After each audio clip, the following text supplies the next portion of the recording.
Bonjour tout le monde. Notre leçon aujourd'hui est une leçon d'orthographe, le genre des noms. Nous allons commencer maintenant. Dans la plupart des cas, un nom est soit masculin, soit féminin. Je dis bien dans la plupart des cas, car il y a des exceptions. Il y a des noms qui peuvent être masculins et féminins à la fois. Et c'est ce que l'on va voir tout à l'heure. Donc, lorsqu'on ne connaît pas le genre d'un nom, il n'y a pas de formule magique. On doit utiliser un dictionnaire, bien évidemment, car le dictionnaire peut nous aider à connaître le genre d'un nom. Enfin, même pas peut, va nous aider à connaître le genre d'un nom. Passons maintenant à certains cas. Donc, certains noms ont un genre unique. C'est pour cela que tout à l'heure, j'ai dit dans la plupart des cas, un nom est soit masculin, soit féminin. Donc, le premier point, certains noms ont un genre unique. Cela veut dire que ces noms-là, les noms que je vais citer, sont soit féminins, soit masculins. Par exemple, une enquête. Une enquête est un nom féminin qui ne peut pas se transformer au masculin. Un mur. Je ne dirais pas une mur. Un mur est toujours masculin. Une guêpe. Une guêpe, encore une fois, c'est un nom féminin. Un jardin, lui aussi, est un nom qui a un genre unique, donc masculin. Une araignée, pareil. Un pays, il y a plusieurs noms en fait qui ont un genre unique. Une girafe, par exemple. Donc, par exemple, pour la girafe, même le mâle, on l'appelle une girafe. Donc, ils ont un seul genre, soit masculin, soit féminin, et cela ne changera pas. Certains noms, par contre, ont deux genres, c'est-à-dire ils peuvent être, je vais faire baisser un petit peu, donc ils ont deux genres, ils peuvent être soit féminin, soit masculin. Mais ce n'est pas tout. Il y en a qui ne changent pas de forme et qui ne changent pas de sens. C'est-à-dire, même si je change le déterminant, le sens ne va pas changer et la forme non plus. Et ça, nous l'avons vu lundi avec certains mots. Donc, un fleuriste ou une fleuriste. Fleuriste, c'est toujours le vendeur des fleurs. Donc, le sens n'a pas changé et la forme non plus. C'est-à-dire que le mot fleuriste, on ne lui a rien ajouté et on ne lui a rien enlevé non plus. Donc, je peux dire un ou une détective aussi, un ou une secrétaire, toujours le même sens et toujours la même forme. Encore un autre exemple, un ou une artiste par exemple, etc. Donc, ça c'est la première catégorie. Donc, des noms qui peuvent avoir deux genres, mais qui ne changent pas de forme et qui ne changent pas de sens. Deuxième catégorie. Ils ne changent pas de forme, ceux-là, mais ils changent de sens. Donc, regardez bien, c'est écrit sans changer de forme, mais en changeant de sens. Cela veut dire quoi? Cela veut dire que le mot va garder la même forme. Il va s'écrire de la même manière.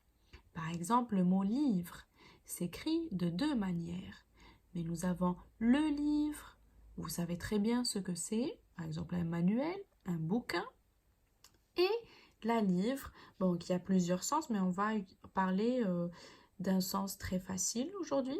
Donc, la livre est une unité monétaire. Si, par exemple, au Maroc, nous avons, excusez-moi, le dirham, en Europe, ils ont l'euro. Dans certains pays, comme l'Angleterre, ils ont la livre sterling. La Turquie, par exemple, ils ont la livre turque. Donc, vous voyez ici que nous avons le même mot, mais avec deux genres différents et deux sens différents aussi. Le voile et la voile.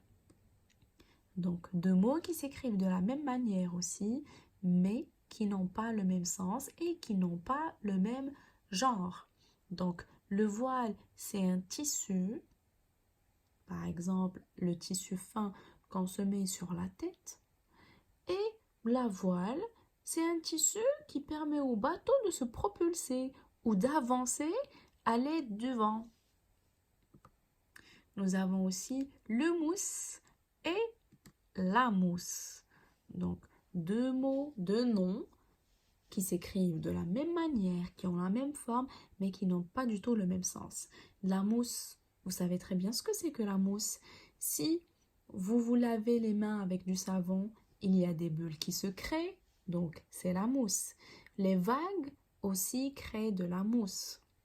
Le mousse, par contre, c'est un apprenti marin. Donc c'est un marin, mais pas expérimenté. Donc il commence à peine son métier. Donc le mousse et la mousse. Donc là, la deuxième catégorie, nous avons vu qu'il y a des mots qui ne changent pas de forme, mais qui changent de sens. Donc le livre, la mousse, le voile, la voile, etc. Et il y a la troisième catégorie, des mots qui changent beaucoup. Donc quand on veut leur changer de genre, ils changent complètement. Par exemple, le féminin du père, c'est quoi? C'est écrit ici la père. Je vais corriger tout à l'heure. Donc, le père, c'est quoi? C'est la mère. Le porc ou bien le cochon, la femelle s'appelle la truie. Le roi, le féminin du mot roi, et bien évidemment, je suis sûre que vous l'avez deviné, c'est la reine. Très bien. Il y a une quatrième catégorie et une dernière, la dernière. C'est les mots masculins qui prennent la marque du féminin. La marque du féminin la plus connue, vous allez me dire, c'est le E.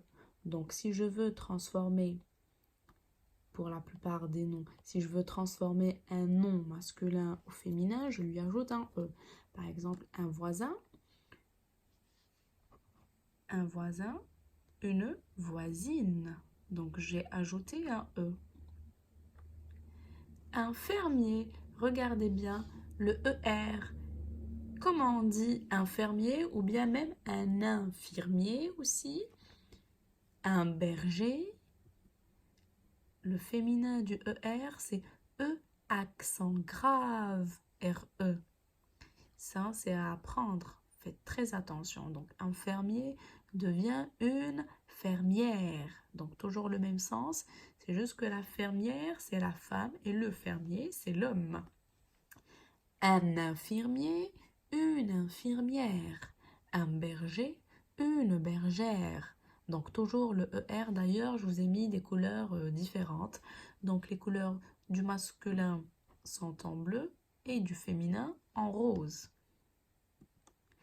Deuxième exemple, un nageur. Donc heure devient euse, une nageuse. Maintenant, nous avons un visiteur. Et là, il faut faire attention. Un visiteur se termine par teur. Ici, dans cet exemple-là, le teur devient teuse. Donc, un visiteur, une visiteuse. Mais nous avons aussi des teurs qui se transforment en... Donc, j'ai écrit ici directeur, donc certainement vous avez deviné. Il se transforme en trice. Donc, un directeur, une directrice. Un inspecteur, une inspectrice. Un calculateur, une calculatrice. Calculatrice, la personne, pas la machine. Un curieux, regardez bien, les mots, les noms masculins qui se terminent par X, le X devient, ça on l'a vu en fait avec certains adjectifs quand on a fait la leçon des adverbes. Donc le X devient SE. Un curieux, une curieuse. Un envieux, une envieuse. Mais pas le nom vieux. Donc un vieux monsieur, faites attention. Un vieux monsieur, une vieille dame. Donc faites attention avec ce mot-là. Maintenant, les noms masculins qui se terminent en IEN. Ien, un Tunisien, un Sicilien, un chien, par exemple. Le féminin, on va doubler le N avant d'ajouter le E. Donc, je ne vais pas écrire une Tunisienne juste en ajoutant le E. Non, je double le N et j'écris le E. Donc, un chien, une chienne, je dois doubler le N. Un poltron, ici poltron veut dire peureux. Donc, un poltron, encore une fois, vous avez le N. Donc, le N va être doublé au féminin avant d'ajouter le E. Donc, un poltron, une poltronne. Ici, un captif. Normalement, ça doit vous rappeler quelque chose. Car le F, là aussi, on l'avait vu quand on avait fait la leçon des adverbes. Donc, je vous ai dit que le F du masculin devient VE. Je suis sûre que la plupart d'entre vous en devinez. Donc, c'est très bien. Donc, un captif, une captive. Un veuf, une veuve. Ici, il y a des noms qui prennent un E. Certains, pas tous les noms qui prennent un E se transforment de la sorte, mais bon, la plupart. Donc, nous avons un prince avec E. Nous avons un ogre. Nous avons un tigre. Donc là, c'est sûr que vous avez deviné le féminin. Une princesse, une ogresse, une tigresse. Donc, comme je vous ai dit, il y a certains, bien évidemment, je n'ai pas pu mettre tous les cas, par exemple, le cas du T que l'on va doubler, comme pour chat, chatte, poulet, poulette, etc. Donc, il y a des cas qu'on ne va pas écrire. C'est pour ça que j'ai mis, vous le voyez bien, les 3 points de suspension à la fin. Mais les cas que j'ai mis ici, il faut vraiment vous en rappeler et les réviser tout le temps. Donc, voilà.